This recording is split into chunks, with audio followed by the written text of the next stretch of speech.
Et si je vous disais qu'il existe encore aujourd'hui un endroit où vous pouvez avouer vos secrets les plus sombres, en toute confidentialité, sans jugement et repartir l'âme en paix.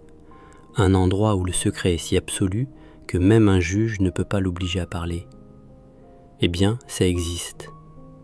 Et c'est probablement plus proche de chez vous que vous ne le pensez. Salut tout le monde, aujourd'hui on va explorer ensemble un mystère qui fascine depuis des siècles, la confession.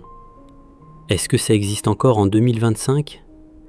Spoiler alerte, oui, et vous allez être surpris de découvrir à quel point c'est différent de ce qu'on voit dans les films.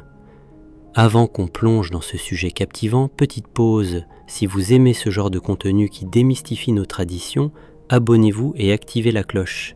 Et si cette vidéo vous intrigue déjà, balancez un petit pouce bleu, ça m'encourage vraiment. Le secret le mieux gardé de 2025. Première révélation. Contrairement aux idées reçues, la confession n'est pas en train de disparaître.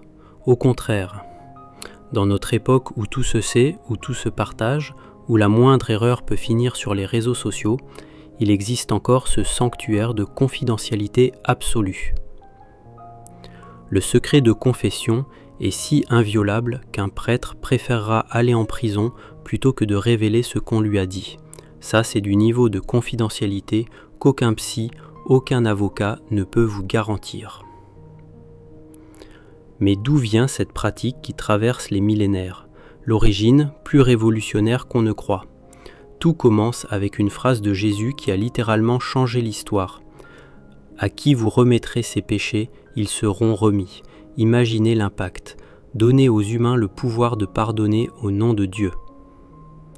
Mais voici ce qui va vous surprendre. Au début, la confession était publique. Vous deviez avouer vos péchés devant toute la communauté. Imaginez un peu l'ambiance. Bonjour tout le monde, alors cette semaine j'ai triché sur mes impôts et j'ai menti à ma femme. Heureusement, au IVe siècle, des moines irlandais ont eu une idée révolutionnaire. Et si on faisait ça en privé ? Cette innovation a tellement bien marché qu'en 1215, l'Église a rendu la confession obligatoire une fois par an. Depuis 800 ans, cette tradition perdure et s'adapte. Ce que c'est vraiment et ce que ce n'est pas. Alors, qu'est-ce que c'est exactement ? La confession, c'est un reset spirituel. Un moment où vous pouvez faire table rase, reconnaître vos erreurs et repartir à zéro. Mais attention aux clichés. Ce n'est pas un interrogatoire de police, une séance de psychanalyse, un tribunal où on vous juge, une punition. C'est plutôt un GPS pour l'âme. Vous indiquez où vous vous êtes perdu et on vous aide à retrouver votre chemin. Le guide pratique comment faire concrètement. Ok, maintenant le moment que vous attendez tous, comment ça marche vraiment en 2025 ? Première étape, trouvez le bon moment. Contrairement à ce qu'on voit dans les films, vous n'avez pas besoin d'attendre d'avoir commis un crime. La plupart des paroisses ont des créneaux fixes, souvent le samedi après-midi, mais beaucoup proposent maintenant des horaires flexibles, même en semaine. Certains prêtres prennent même rendez-vous comme un dentiste, mais pour l'âme. Deuxième étape, choisir votre style.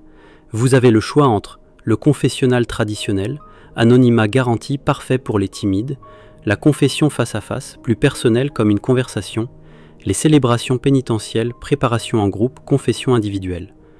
Troisième étape, la préparation. Prenez 10 minutes pour faire votre bilan. Qu'est-ce qui vous pèse ? Où avez-vous merdé ? Pas besoin d'une liste exhaustive, juste les trucs qui vous tracassent vraiment. Quatrième étape, l'action. Voici le déroulé exact. Vous vous signez, au nom du Père, du Fils et du Saint-Esprit, vous dites « Bénissez-moi mon Père, parce que j'ai péché ».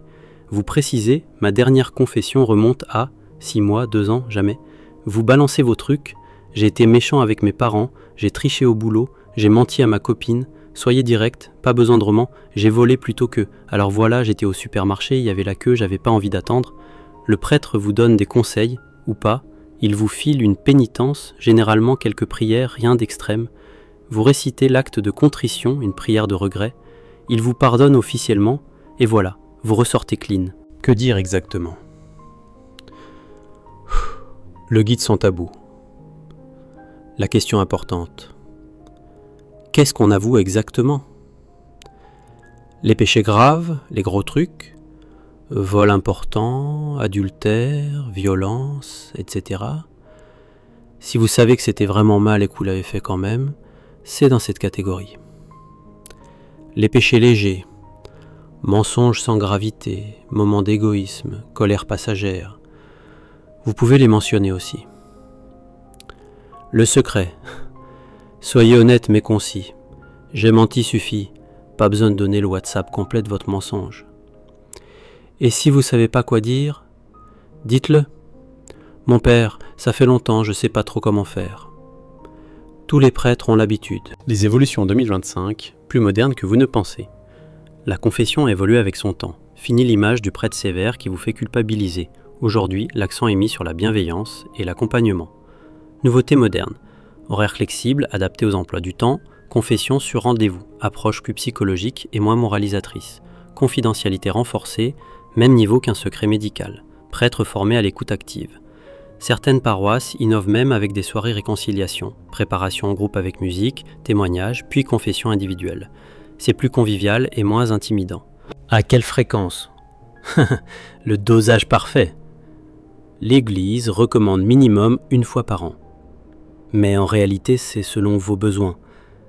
Certains y vont chaque mois, d'autres seulement quand ils en ressentent le besoin. C'est comme le sport, à vous de trouver votre rythme. Alors, dites-moi en commentaire, qu'est-ce qui vous intrigue le plus dans tout ça? Vous avez des questions spécifiques? Des préjugés que vous aimeriez qu'on démonte ensemble? Je lis tout et je réponds à tous. Voilà le truc fascinant.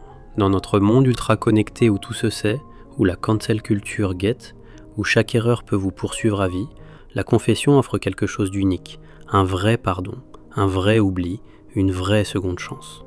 Que vous soyez croyant, agnostique ou juste curieux, il faut reconnaître que c'est un concept assez génial. Un espace où l'humain peut être vulnérable, reconnaître ses erreurs et repartir à zéro sans que ça lui retombe dessus 20 ans plus tard.